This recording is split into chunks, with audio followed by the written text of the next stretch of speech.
November 15th, 1993. Colonel Marcus Reeves had led 73 successful missions for Delta Force. He'd never lost a man.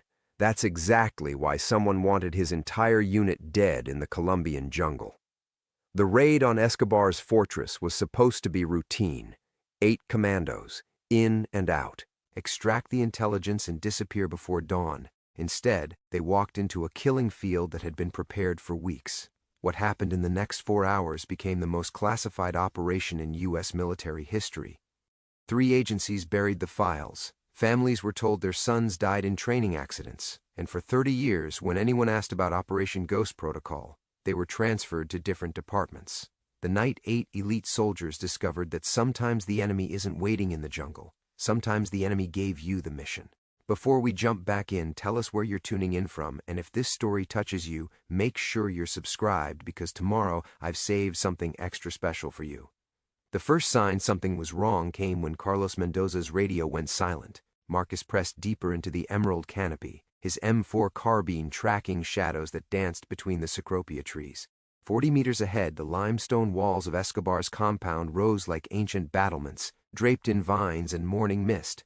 Intelligence had called it a processing facility, 3 buildings, minimal security, skeleton crew, extract the financial records and vanish before the sun cleared the Magdalena Valley. Phantom 2, report! Marcus's whisper barely disturbed the air, static. Behind him, Sergeant Williams shifted position, his boot snapping a twig that sounded like gunfire in the pre-dawn silence. The rest of Delta Team Ghost spread through the undergrowth like lethal spores, Rodriguez covering the eastern approach. Jackson monitoring their 6, Thompson and Barrett flanking the main structure, professional, invisible, unstoppable, just like 73 times before. Marcus checked his chronometer, 347 hours. 17 minutes behind schedule because the helicopter insertion had gone sideways when their pilot spotted movement in the landing zone. They'd rappelled 2 clicks out and humped through terrain that grabbed at equipment and swallowed sound. Movement, 2 o'clock, Williams breathed. Marcus tracked right. A figure in olive fatigues emerged from the compound's rear gate, AK-47 slung casual across his shoulder.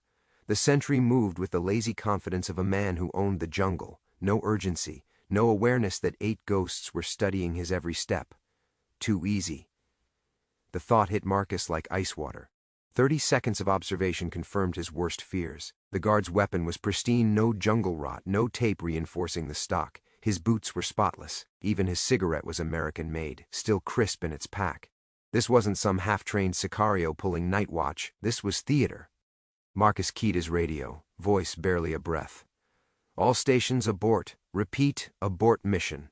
Ghost leader, this is Phantom 4. Rodriguez's voice crackled with confusion. I've got eyes on the target building. Minimal security, just like briefed. Negative. Something's... The jungle exploded. Automatic weapons fire erupted from 12 different positions, muzzle flashes strobing like deadly lightning. The minimal security had been an illusion. Cartel gunmen rose from spider holes and firing positions that had been invisible moments before. Tracers carved phosphorus trails through the canopy, bark exploding from trees in deadly showers. Contact! Contact! Thompson's voice cut through the chaos. They knew we were coming. Marcus rolled behind a mahogany trunk as bullets chewed the air where his head had been. His mind processed the tactical situation with computer precision, overlapping fields of fire, prepared positions, coordinated timing. This wasn't a hasty ambush by lucky sentries. This was a carefully orchestrated kill box. Williams on me, Rodriguez, Jackson fighting withdrawal to checkpoint Alpha. But the jungle had become a maze of death.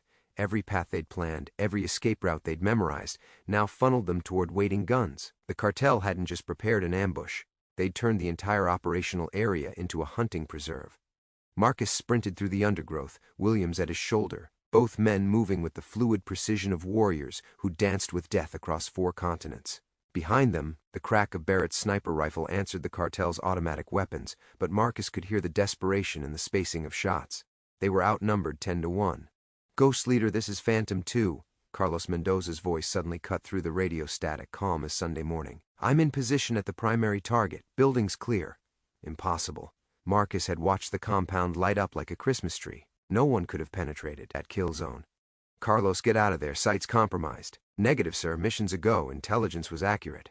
Something in Mendoza's tone made Marcus's blood freeze. Too calm, too certain, like a man reading from a script instead of fighting for his life. Phantom 2, what's your actual position? Silence stretched for 5 heartbeats. When Mendoza's voice returned, it carried an undertone Marcus had never heard before, something that might have been regret, or relief, or both. Sorry, Ghost, but some missions were never meant to succeed. The radio went dead. Understanding hit Marcus like a physical blow. The perfect intelligence, the flawless insertion coordinates, the detailed floor plans and guard rotations that had seemed too good to be true, because they were. Someone had fed Delta Team Ghost to the cartel like meat to sharks. Someone who knew their call signs, their procedures, their complete operational profile. Someone wearing an American uniform. Marcus keyed his radio one final time, knowing that somewhere in the darkness, unfriendly ears were listening. Let them hear. Let them know that Ghost had figured out their game. All stations, we've been sold. I say again, we've been sold.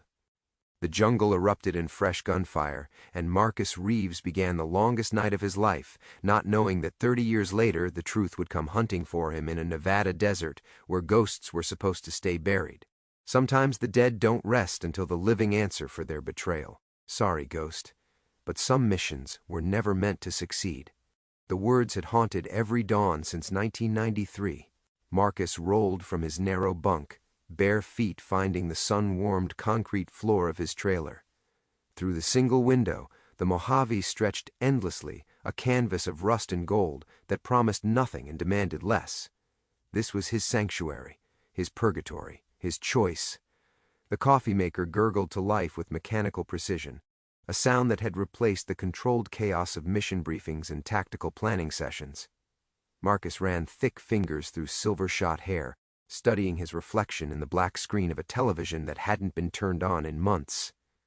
The man staring back looked older than 58 lines carved deep by desert wind and deeper regrets, shoulders still military straight but carrying invisible weight. Ghost. They'd called him Ghost even before Delta Team Ghost died screaming in a Colombian jungle. Now the name felt prophetic, a man haunting his own life. The trailer door opened without knocking, because Elena never knocked. She entered like morning itself, inevitable, gentle, bringing warmth to spaces that had grown cold in the night. Coffee steam curled between them as she crossed the small space, her bare feet silent on the concrete. "You were talking again," she said softly, fingers tracing the scars along his shoulder blade, shrapnel marks from the longest night of his life. The same words. Elena's touch could still quiet the tremors that came with certain memories. After 15 years, she remained the miracle that had emerged from Marcus's personal apocalypse, the Magdalena Valley villager he'd found half dead during his escape, carried to safety, and somehow never let go of. Her English still carried traces of her homeland, syllables that reminded him simultaneously of paradise and purgatory. Just dreams, Marcus lied, because some truths were too heavy to share with the person you'd failed to protect from them.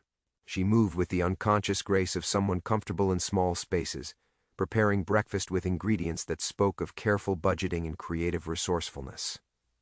The trailer might be Spartan, but Elena had transformed it into something approaching home. Photographs of desert sunrises lined the narrow hallway. A small garden outside the east window grew vegetables that shouldn't survive in such harsh soil but did anyway, through her patience and stubborn hope. The private military contracts had ended 2 years ago, when Marcus finally admitted his reflexes weren't quite sharp enough anymore, his sleep too fractured to trust with other people's lives. Now he worked security for a lithium mining operation 40 miles into the empty 12-hour shifts, watching equipment and horizon through polarized sunglasses, radio chatter with supervisors who knew better than to ask about his background. It was honest work, quiet work, the kind of employment that left a man's ghosts undisturbed. "Miguel called yesterday," Elena said, sliding scrambled eggs onto a plate beside toast that was more brown than golden. Their neighbor lived in a double-wide 300 yards north, the only other permanent resident in this forgotten corner of federal land. "His generator's acting up again."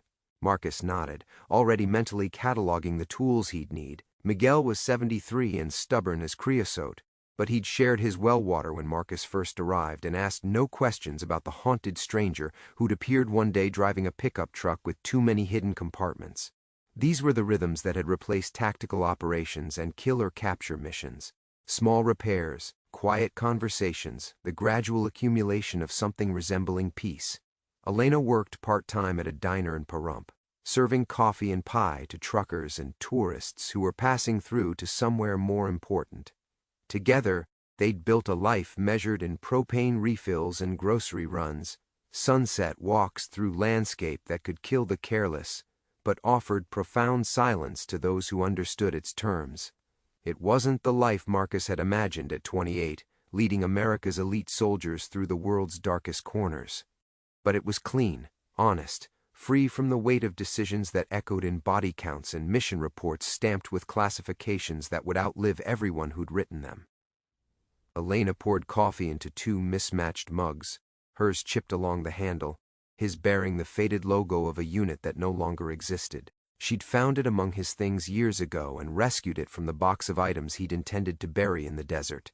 Sometimes the smallest salvage operations proved the most important. "You're working late shift this week?" she asked, settling beside him on the narrow bench that served as their dining table. Through Thursday, Marcus tasted coffee that was stronger than necessary and exactly as Elena knew he preferred it. "Friday we'll drive to Vegas, that restaurant you wanted to try." Her smile contained enough warmth to power the trailer's electrical grid.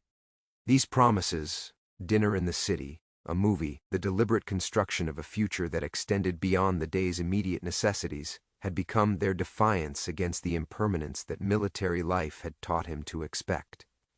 Outside, the desert was beginning its daily transformation from cool sanctuary to furnace.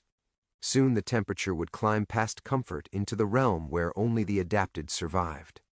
Marcus finished his breakfast, kissed Elena's forehead, and prepared for another 12 hours of watching emptiness for threats that probably weren't coming. He had no way of knowing that this particular morning the threats were already en route. In 30 years of watching his six, he'd learned to read the desert's vocabulary of disturbance. Coyotes moved low and quick, barely stirring the hardpan. Wind devils announced themselves with theatrical spirals that dissipated as suddenly as they formed. Locals drove with the unhurried confidence of people who understood that the Mojave didn't reward haste. This dust cloud rose straight and purposeful, thrown by a vehicle moving too fast for the terrain and closing the distance with mathematical precision. Marcus pulled over beneath the skeletal shade of a Joshua tree and killed the engine. The approaching vehicle materialized through the heat, shimmer a black SUV with government plates and enough radio antennas to communicate with satellites. It stopped 20 feet away, engine ticking in the sudden silence. The woman who emerged wore a charcoal suit that belonged in Washington boardrooms, not Nevada wasteland. Early 30s, athletic build, sunglasses that reflected Marcus's own weathered face back at him. She moved with the controlled precision that marked federal law enforcement alert without appearing threatening, professional without being cold. Colonel Marcus Reeves? The rank hit him like a physical blow. Nobody had called him colonel in 15 years. That man had died in a Colombian jungle, replaced by the ghost who fixed generators and watched empty horizons. Just Marcus now. His voice carried the rust of disuse and old caution. "You're a long way from anywhere official. Special Agent Sarah Chen, DEA." She produced credentials that looked genuine, but Marcus had seen enough forgeries to know that appearance meant little. "I need to speak with you about Operation Ghost Thunder." The classified designation made Marcus's hands go cold despite the climbing temperature. Operation Ghost Thunder had been buried under so many layers of classification that even the men who died executing it weren't supposed to exist. For 30 years, that had been the deal: silence in exchange for survival, a pension, and the promise that certain truths would stay buried with the men who'd carried them. "I think you've got the wrong person," Marcus said carefully. "I've been mining security for your Delta Force unit was betrayed to Pablo Escobar's cartel on September 23, 1993. Chen's words fell like hammer blows. 7 men went into the Magdalena Valley. 1 came out, you. Marcus studied her face, reading micro-expressions the way he'd once read foreign terrain. Determination, yes. Preparation, certainly. But underneath the professional composure, something else flickered. Urgency that went beyond career advancement or bureaucratic box-checking. "That operation is classified above your clearance level," Marcus said. "Whatever you think you know, I know Carlos Mendoza didn't die in that jungle." The world tilted sideways. Marcus felt the desert floor shift beneath his boots, reality reorganizing itself around 6 words that shouldn't exist. Carlos Mendoza had been dead for 30 years. Marcus had written the after-action report himself, listing his friend among the Kia when no bodies could be recovered from the cartel's killing ground. Agent Chen reached into her jacket with movements slow enough to avoid triggering reflexes that had kept Marcus alive through wars on 3 continents. She withdrew a manila envelope thick with photographs and documents.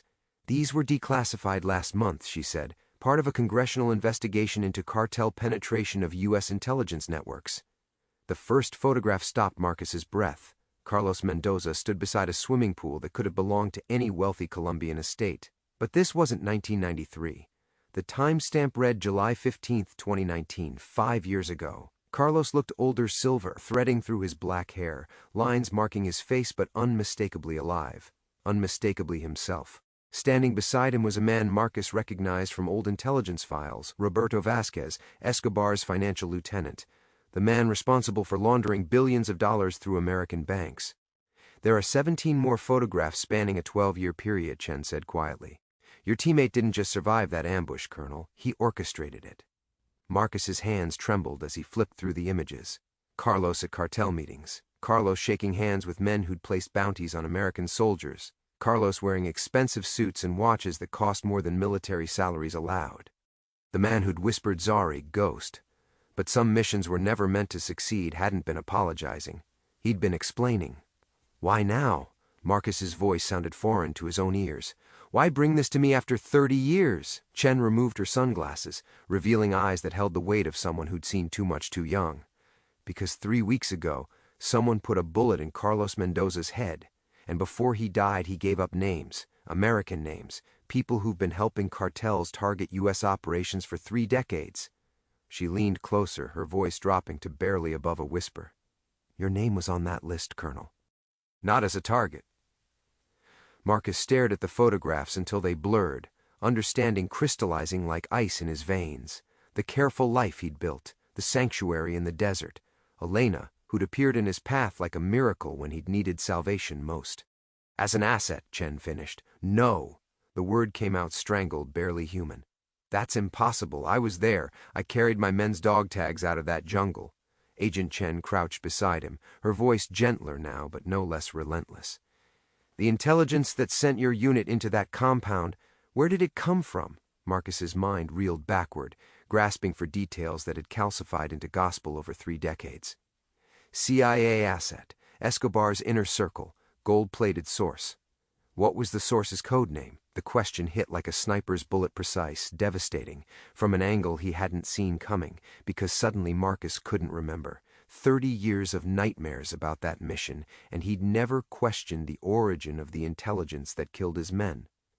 "I need you to leave," Marcus said, scrambling to collect the photographs. His hands shook like an old man's, betraying him. "This conversation is over." Chen didn't move. "Colonel, someone is cleaning house. 3 weeks ago, Carlos Mendoza. Last week, a retired CIA analyst named Morrison car accident in Arlington.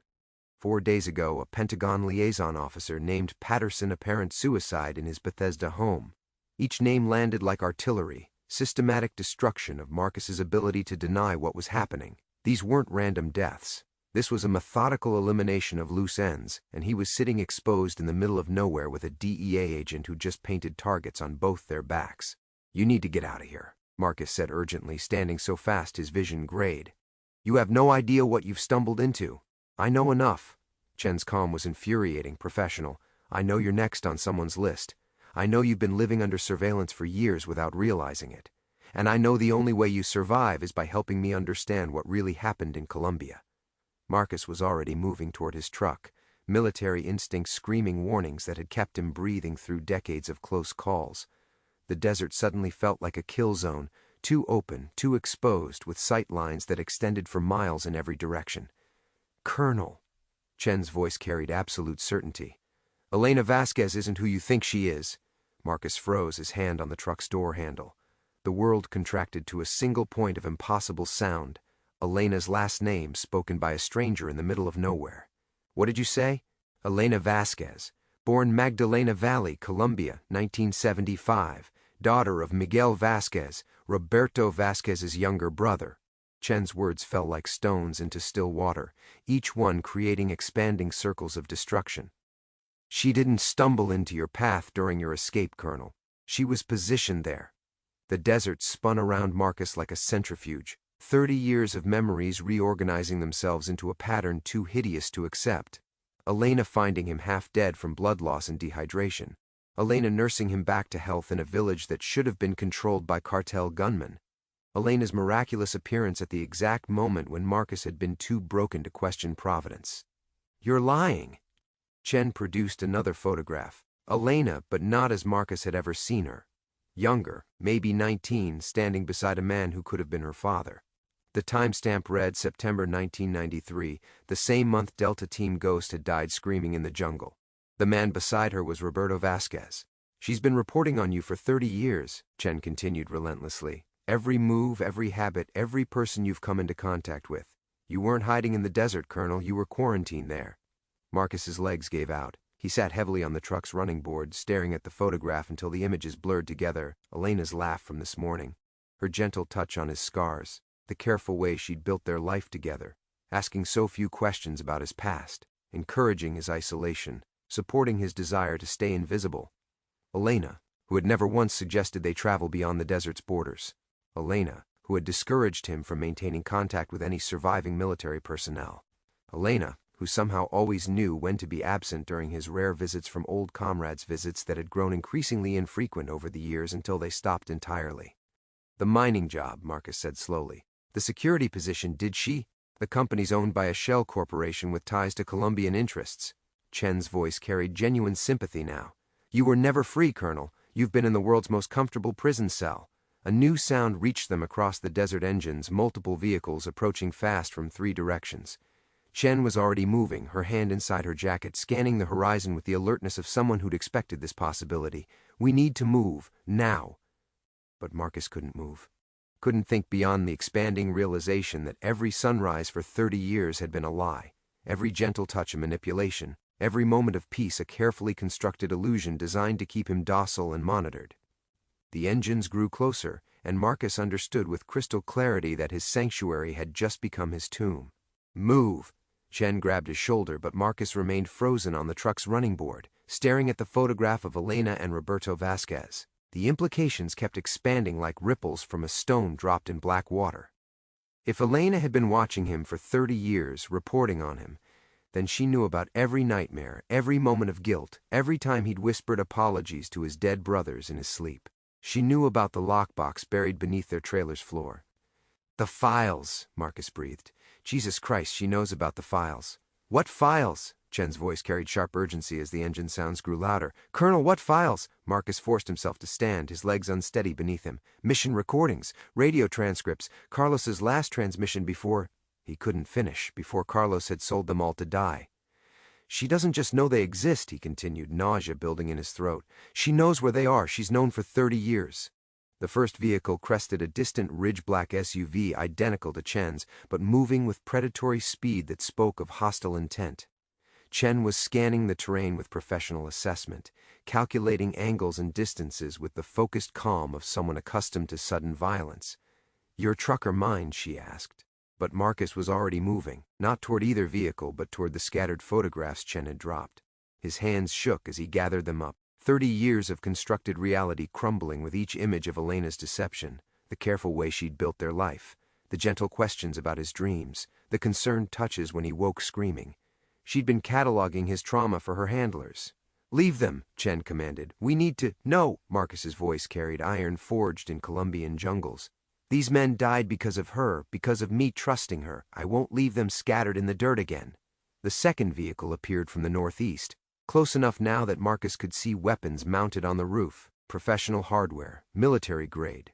Whatever protection his 30 years of silence had bought him had just expired with extreme prejudice. Chen was right, they needed to run. But as Marcus climbed behind the wheel of his pickup, a different kind of understanding crystallized. Elena would be waiting at the trailer, probably with Miguel's generator repair as an alibi for why she couldn't accompany him to work today. She'd want to know about his unexpected visitor, about why he'd returned home hours early. She'd been perfecting that concerned expression for 3 decades.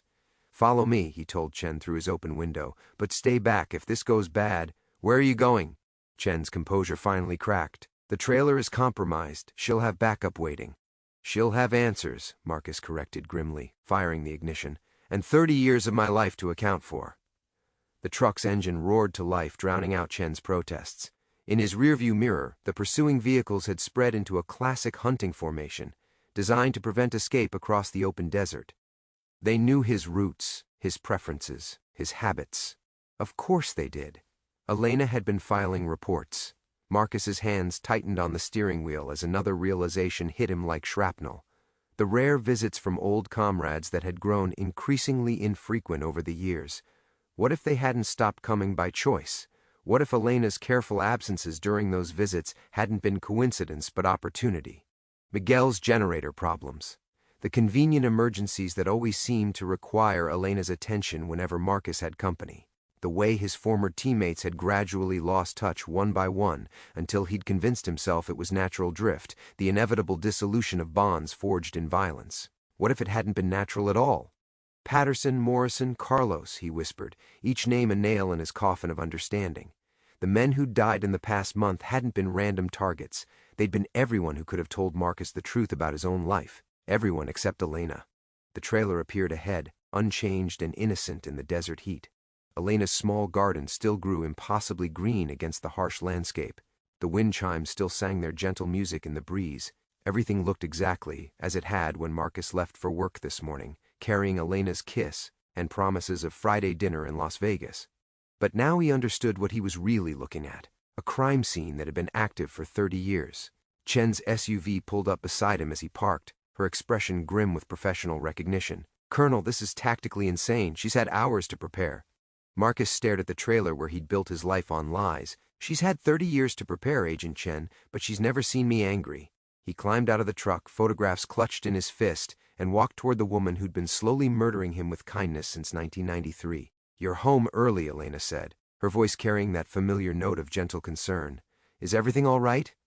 Marcus held up the photographs, watching her expression with the tactical focus he'd once reserved for reading enemy positions. For just an instant less than a heartbeat, something shifted behind Elena's dark eyes. Not surprise, recognition. "We need to talk," Marcus said. Elena's gaze flicked to Chen, then back to the photographs and Marcus's trembling hand. When she smiled this time, it was different. Smaller, more honest than anything she'd shown him in 3 decades. "I suppose we do." She stepped aside, gesturing them into the trailer. "Please, come in, both of you." The interior looked exactly as Marcus had left it that morning, but now every detail screamed deception. The strategic placement of mirrors that provided sightlines to all windows. The emergency radio disguised as a weather scanner. The way Elena had arranged their furniture to create clear fields of fire while appearing perfectly domestic. Marcus had built this life believing he was protecting Elena from his dangerous past. Instead, she'd been protecting her operation from discovery. 30 years, Marcus said quietly, dropping the photographs on their kitchen table. The images scattered across the surface where they'd shared countless meals, countless quiet conversations about nothing that mattered. 30 years of lies. Elena moved to the window, her posture relaxed but her positioning tactical. She could see Chen's SUV from there, could track any approaching vehicles. Professional habits died hard even when the operation was blown. "Not lies," Elena said softly. "Not all of it." "Carlos is alive," Marcus's voice cracked. "My men died thinking they were on a rescue mission and you helped murder them. Your men died because war is ugly and someone always pays the price." Elena's mask was sliding away completely now, revealing something harder underneath. "You think you were innocent in that jungle? You think your government's hands were clean?" Chen stepped closer to the table, her own weapon visible beneath her jacket. "Tell him about the asset, Elena. Tell him about the intelligence that sent his unit into that compound." Elena laughed, a sound Marcus had never heard before, sharp and bitter as broken glass. "The asset? The asset was sitting in a CIA conference room in Langley, not Escobar's inner circle. Your precious mission was designed to fail from the beginning." The trailer wall seemed to contract around Marcus. "What are you talking about?" "Operation Ghost Thunder was a liability cleanup," Elena continued, her accent subtly shifting, becoming more pronounced. 7 men who'd stumbled onto evidence of American intelligence agencies working with cartels. 7 men who'd started asking uncomfortable questions about money flows and weapon shipments. Marcus sank into a kitchen chair, the same chair where he'd eaten breakfast with her 12 hours ago. "That's impossible. We were tracking Escobar's financial networks. We were going after Roberto Vasquez." "You were going after him," Elena agreed. "But not to capture him, to silence him." Roberto had started talking about his American partners, about the agencies that helped launder cartel money through U.S. banks. Your mission was never about gathering intelligence. She moved closer, her voice dropping to the intimate tone she'd used for 3 decades of bedtime conversations. It was about ensuring certain secrets died in that jungle. Then why did I survive? Marcus whispered. Elena's expression softened for just a moment, revealing something that might have been genuine emotion. Because Carlos convinced them you could be useful. Broken, isolated, controllable. A living symbol of American sacrifice that would never question why he'd been allowed to escape when better men died. The words hit Marcus like rifle rounds, each one finding its mark with devastating precision. He thought of every flag ceremony he'd attended, every veteran he'd met who'd thanked him for his service, every moment he'd carried survivor's guilt like a badge of honor. They'd needed him alive to sell the lie. And you? Marcus looked at the woman he'd shared his bed with, his nightmares, his broken heart. What were you?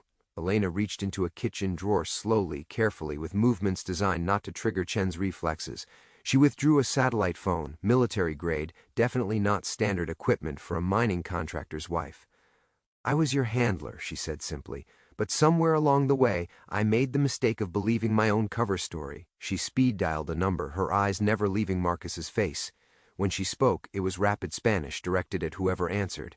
Marcus caught enough words to understand she was reporting a blown operation, requesting immediate extraction. Chen's weapon was halfway out of its holster when Elena cut the connection. 30 years of monitoring you, Elena said, her voice carrying something that might have been regret. 30 years of reports about your nightmares, your isolation, your pathetic attempts to build meaning from meaningless survival. Her mask slipped completely then, revealing the operator underneath, cold, professional, utterly without mercy. You want to know the truth, Marcus? You were never a ghost. You were just a very well-trained dog who'd forgotten he was on a leash. You made a mistake, Marcus said quietly. Elena's eyebrows lifted slightly. Did I? You assumed I was broken. Marcus stepped closer, watching her professional composure crack by degrees. You assumed 30 years of guilt and isolation had made me weak, controllable. Chen shifted position, reading the change in atmosphere with predator instincts. The trailer suddenly felt smaller, charged with the kind of energy that preceded violence. You reported on my nightmares, Marcus continued, his voice gaining strength. Every scream, every cold sweat, every moment I woke up calling for my dead brothers. But you missed something important in all those reports, didn't you? Elena's hand moved closer to the kitchen drawer she'd closed. Marcus, the nightmares weren't about guilt. His voice carried the authority of a man who just remembered what he was capable of. They were about rage, pure, focused, 30-year-old rage that I'd been carrying like a loaded weapon. The satellite phone buzzed with an incoming call. Elena glanced at it, then back at Marcus, and for the first time since the photographs had scattered across their table, she looked uncertain. You want to know what your handlers never understood? Marcus asked. What Carlos never told them when he sold my team for whatever pieces of silver made him rich. Elena didn't answer the phone. I wasn't the youngest member of Delta Team Ghost. I wasn't the least experienced. I was the most dangerous. Marcus's smile held no warmth whatsoever. They kept me alive because Carlos convinced them I was harmless. But Carlos was always a terrible judge of character. Chen's weapon was fully drawn now, trained not on Elena but toward the windows. She'd spotted something outside that made her curse under her breath. Company's coming, she announced. Multiple vehicles approaching from all directions. Elena finally answered the satellite phone, speaking rapid Spanish that sounded increasingly desperate. Whoever was on the other end was giving her instructions that made her face go pale. They're not coming to extract you, are they? Marcus observed.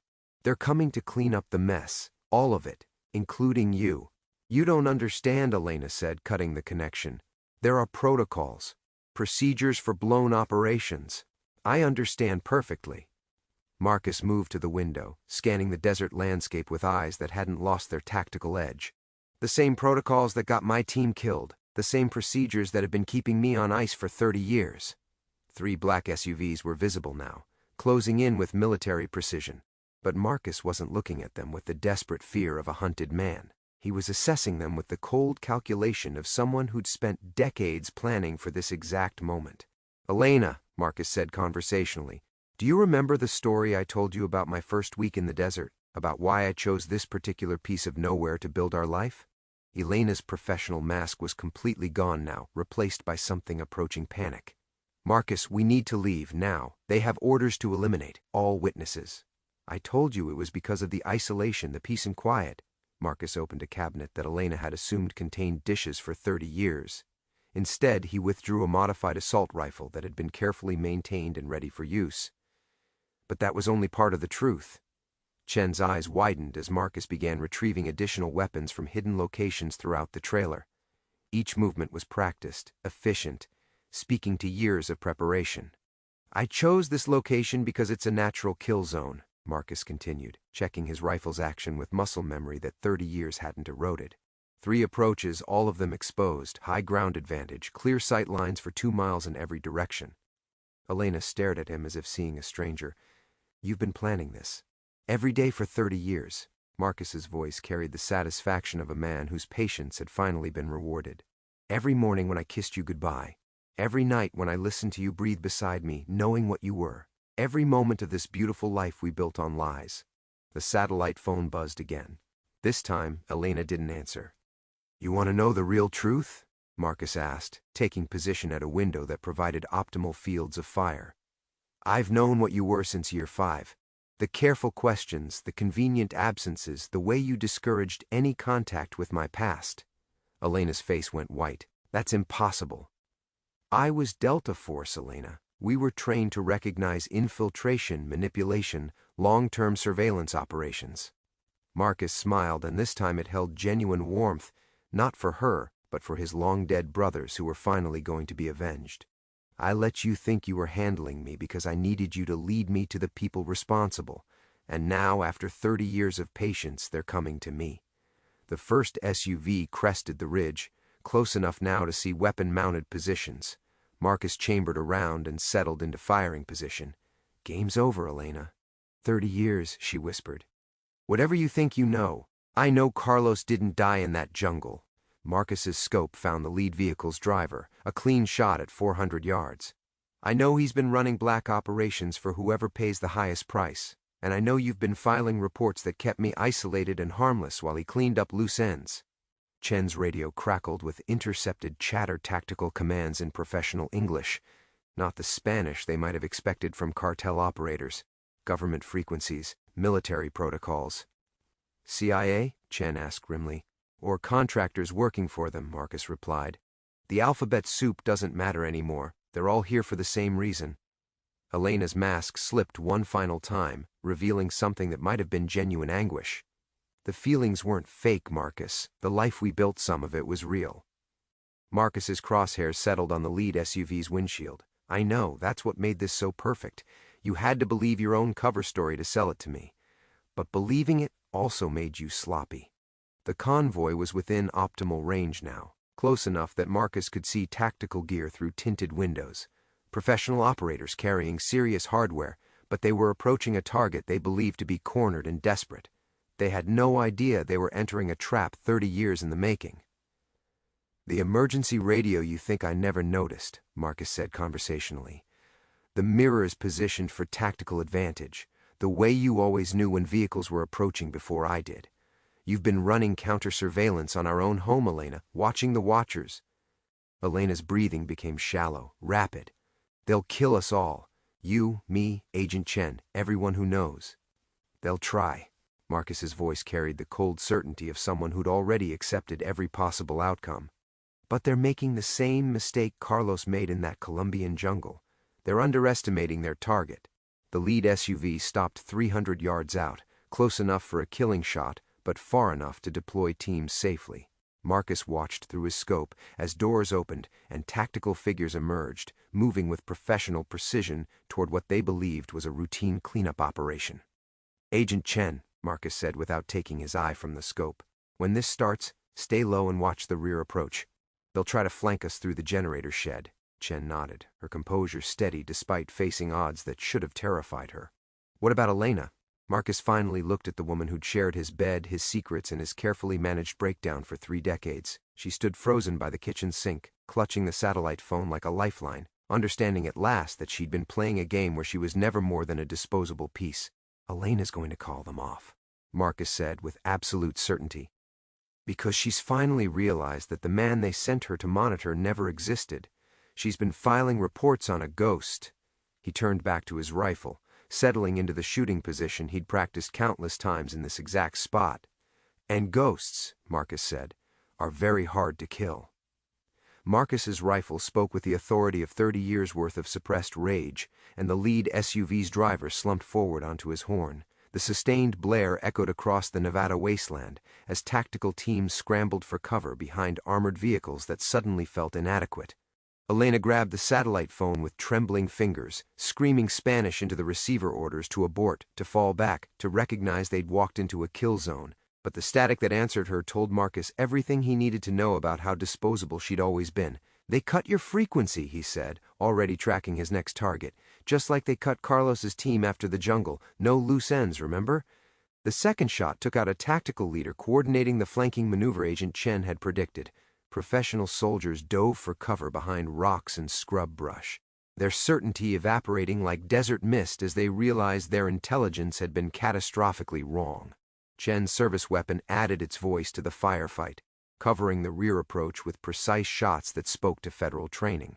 But it was Marcus who controlled the battlefield, his rifle finding targets with mechanical efficiency that turned a cleanup operation into a slaughter.